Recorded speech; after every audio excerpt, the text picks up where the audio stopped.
ఉన్నది తప్ప మాకు ఇంకో ఎజెండా లేదండి.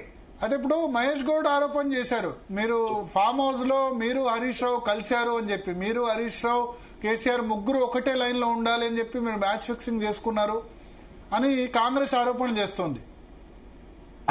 ఆ పిచ్చి ఆరోపణలు వాళ్ళకు నేను మొన్ననే ఎక్కడో మీటింగ్ లో చెప్పినాను. అసలు నాయకుల మధ్య సంబంధాలు, ఫోన్ సంభాషణలు కానీ ఇక్కడ ఫంక్షన్లలో కలిసినప్పుడు మాట్లాడుకునే గా కల్చర్ కూడా లేకపోతే ఎట్లండి?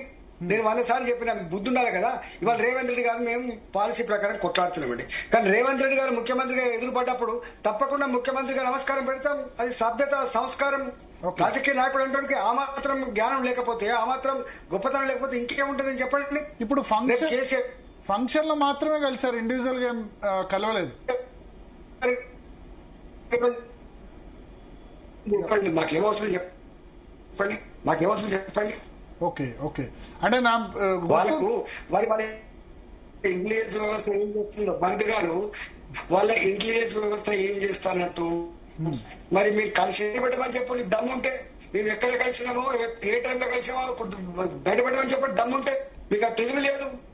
ఓకే, సో అది వేక్ ఆరోపణ. అంటే షామీర్పేట ఫామ్ హౌస్ అని చెప్పారు కదా, షామీర్పేటలో ఎక్కడ ఫామ్ హౌస్ ఈటల గారు అందుకని అంటున్నాను, చెప్పమని చెప్పండి. షామీర్పేట బయటపెట్టమని చెప్పండి. మొత్తం ఇప్పుడు ఈ ప్రభుత్వం కూడా ఫోన్ ట్యాప్ చేస్తుంది. నీ ఇంటెలిజెన్స్ కదా బలహీనంగా నాడుతున్నా నేను. బయటపెట్టమని చెప్పండి. మా ఫోన్ ట్యాప్ ఉంటే బయటపెట్టమని చెప్పండి. ఏ ఫామ్ హౌస్ లో కలుసుకున్నామో, ఎప్పుడు కలుసుకున్నామో దమ్ముంటే.